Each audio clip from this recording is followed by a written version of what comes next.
Yo, what's up YouTube? I'm Redneck as Boss, and today we're doing some DayZ tips and tricks, and along with me is... Do a 44 Maxwell. OG Frosty. Sexy scale 169. And we're gonna try to help everybody out that's new to the game, and maybe help some people out that are having issues with bugs. And we're gonna start with the I Survive app. You cannot make, well, you can make it in this game without the app, but it is essential. It is a map of the game. All the in-game maps are on signs, and they're impossible to read.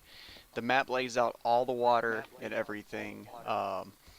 And the next tip's going to be hotspots, like police stations, military tents. If you're in a high population server, you're more likely going to run into some sort of conflict, including getting killed or shot at, and you want to avoid that if you're first starting off.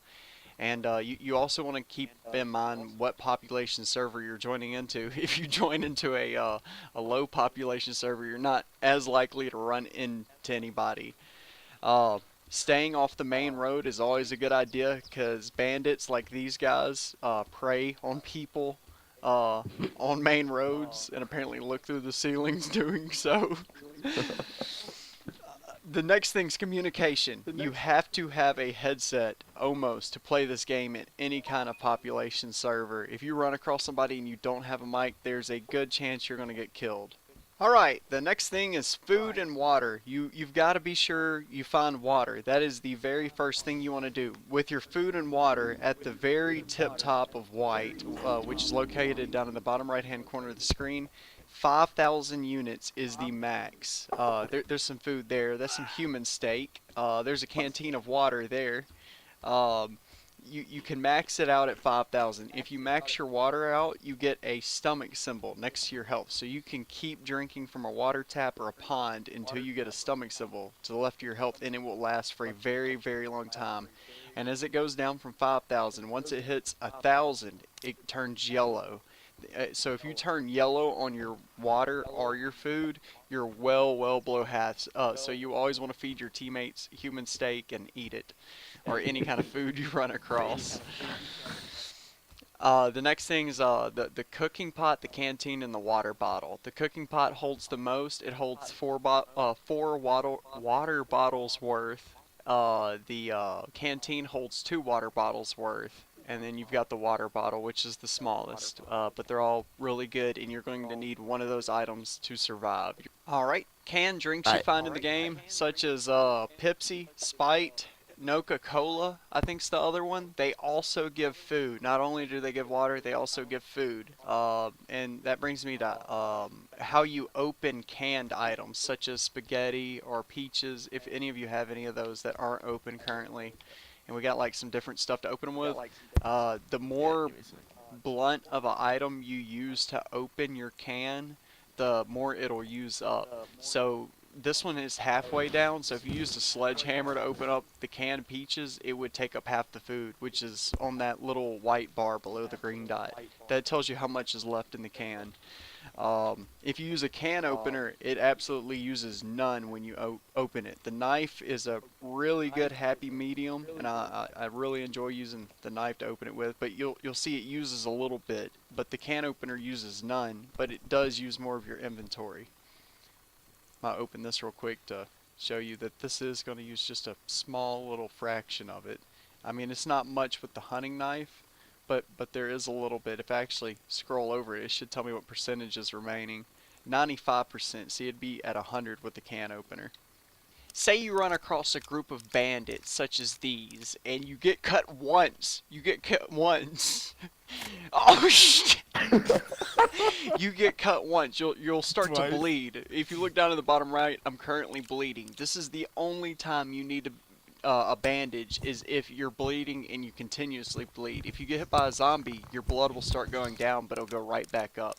But the only time you need a bandage is if you're bleeding. Not if your health's going down, but if the blood's going down. The bandage won't help your health at all. It'll only help your blood. See, the blood will eventually kill me if I go red. I'll start to lose color if it turns yellow. You can fix that with a blood transfusion. You watch videos on that. I'm not going to go crazy in depth on blood transfusion unless it's requested, but I'm going to go ahead and bandage now before I bleed out. And I took all my clothes off so they wouldn't ruin them. And that brings me to another thing. Your items can be ruined in the game. Once it's ruined, it is done for. You can keep a backpack that's ruined. I'll let them hold on 1 second. No, I don't want them beating me up. They'll kill me. They're bandits. Anyway, you can look at item health. See, my backpack is badly damaged. A few more hits and it will be ruined. And the first time I take it off, I won't be able to put it back on. You can't use items anymore that are ruined. But backpacks and clothes, you can use them as long as you don't take them off. Next, we have quick binding to the Billy hot only wheel, shot me once. which is really, really important. It lets you swap between your weapons and your knives and anything else you may need without going into your inventory, which I'm sure they'll display real quick. I'm sure one of them has something quick binded, and you don't have to go actually into your inventory. You see how he's swapping quickly, and he can keep moving around, and it never freezes him up. How you do this is, you go into your inventory, you pick the item you want to quick bind, you hold left stick, and then you put it in one of these slots and tap A. So one more time, hold left stick over the item, put it in a slot you want, tap A, and then you can hold Y to take the item out, and then swap back to your hands or swap to a different item that you have on the wheel. It'll cycle between all the items, so I can add this burlap sack, and I'll swap between the burlap sack and the gun, or I can hold right on the D-pad and pick any of these items and tap A. The next thing, your items that you use can become damaged or broken if you use them to cut down trees or cut bark off. Bandits don't typically do this unless they plan on eating human flesh, and it's making me a touch worried now, and I'm not wearing a bandit mask, and I'm just wearing a school backpack, and I look like a Bambi. Oh, I'm still bleeding. Oh, y'all cut me twice. I only bandaged once. Yeah, definitely need a bandage. The next tip a lot of people don't know about is combining stacks and splitting stacks. You can split a stack by tapping X over it to if you want to split your ammo up with a buddy, but you can also combine the stacks back together. Say you pick up a bunch of ammo that's not in a complete stack, you put one of the stacks in your hand and the other stack in your inventory, you just tap B. It'll back you out of your inventory, but now you can see us in a 20 stack. It was in two 10 bullet stacks. Play. The next thing is suppressors or silencers. Any kind you can craft or put on your gun is way better than not having one, due to the fact you do not draw nowhere near as many zombies. You draw them from a smaller radius at least. If one of them wants to take their suppressor off and shoot a few shots, if there is some zombies in the area, I'm sure they'll be I over see here one. shortly. I think he's running at some zombies. I think Ranger he's still. trophy. Yep. Okay. Yeah. See, he shot unsuppressed, so now he's attracting zombies, and any in the area would be flocking to him also. And also, they're attracted to the noise, not you. So if you shoot in a location and then run away from that location, they'll just come to where they heard the noise if they were far away. The next thing is weight management. You always want to be able to sprint, in my opinion, because if zombies are after you, you definitely want to be able to sprint. If you're being pursued by someone, you want to be able to sprint, and you also can't jump if you're heavy enough to where you can't sprint. So jumping obstacles is out of the question also. Um, you can observe this down in the bottom left. Once it gets below about a quarter of the way on that white bar next to the little running man, uh, you can no longer sprint. You want to try to keep it above that. You can keep a kind of track of items you pick up and see how much they weigh. This one says under 1 kilogram, so it's not very heavy. But if I were carrying like a car battery, they're extremely heavy. But you can look at weights of items by hovering over them and looking in the top right. Being wet also makes you heavier. If it's raining and you don't have a waterproof bag or waterproof clothes, it will also make you extremely heavier than you were before, depending on what kind of clothes you're wearing. Like if you're wearing firefighter gear, it absorbs water a lot more than most other clothes, and it'll make you heavier to where you cannot sprint. The next thing is shooting through doors. If you know for a fact oh, okay, well, one of you, one of you. I'm not gonna shoot yet. No, Oh. you're gonna shoot me, but in the legs. Like, go ahead and line it up, and I'll just at the legs. Go ahead and line it up. I'll shut the door. But you can shoot through doors and other thin objects, and you can shoot through walls with some weapons, but it does reduce damage. So go ahead. Oh, yep, it hit me. And there goes my blood and health, and now I'll have to use a bandage again, which I'm glad I grabbed a bunch of.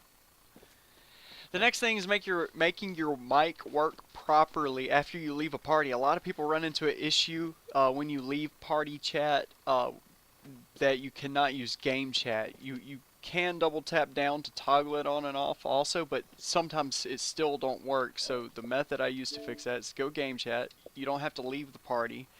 Unplug your mic. I have my mic unplugged, and then double tap down, double tap down. Just do that a few times. Plug it back in. Wait till you hear sound from the game through your headset, or you hear your headset come on from being plugged up, and then turn it on. Can y'all hear me now? Yep, they can hear me. Select fire. If you have a rifle that is supposed to have select fire, there's a bug currently where it doesn't work properly, and I'm going to persuade one of these bandits to let me borrow their M4 just for a second. Key is either to click it extremely quickly, like to just barely tap it. I mean, like, I'll use my thumbnail and scrape the D-pad. You see in the bottom left it changed to single. Now if I hold the trigger, one shot. The next thing is, don't aim in and tap Y to reload. You can tap Y to reload, just don't be aimed in while you do so. If you do so, it'll shoot for everybody else around you, but not for you. You won't hear yourself shoot, but everybody else will think you shot, and it will make that first bullet a dud. Then when you go to really shoot, everybody else will hear clicking. They'll just hear click, click, click, click, click, click when you're trying to shoot, and you'll actually see yourself firing. And you'll think you're shooting somebody, but you're not, and that's part of like the bullet registration issue that's happening right now in version 0.63. There's also another issue that a lot of people get is from especially when you like go prone and aim around a lot and then stand up. You can aim and you can see I'm aiming forward, but my pistol looks like it's faced in the air. Sometimes you can make this happen a lot worse. There we go. It's aimed at the ground, but I'm aimed at his head right now. If I shot, I'd hit him in the head. But just to fix that, especially if you try to go iron sight, it is irritating. So to fix that, you just either look down or straight up, and then it's fixed. And you'll actually iron sight where you're aiming. There's another issue that happens with rubber banding. If you don't know what rubber banding is, it's when you're walking and it looks like there's a rubber band around you that pulls you every which direction. But if you get that issue, like you try to run but you can't, and you know you have enough stamina, you can lay down and stand back up, and that completely fixes the issue. Until next time, if there is a next time, that was me, Redneck is Boss, Duo 44 Maxwell, and Sexy Snell 169, and we had Reefer in here, but he had to cut loose short, and now they're all lovey-dovey again. And now they're both going to beat me unconscious. And that's how we're going to close this out. It's going to kill me. Oh, I'm asleep. I'm asleep. Don't stop hitting me. I'm unconscious. I'm dead. Until next time. Boop.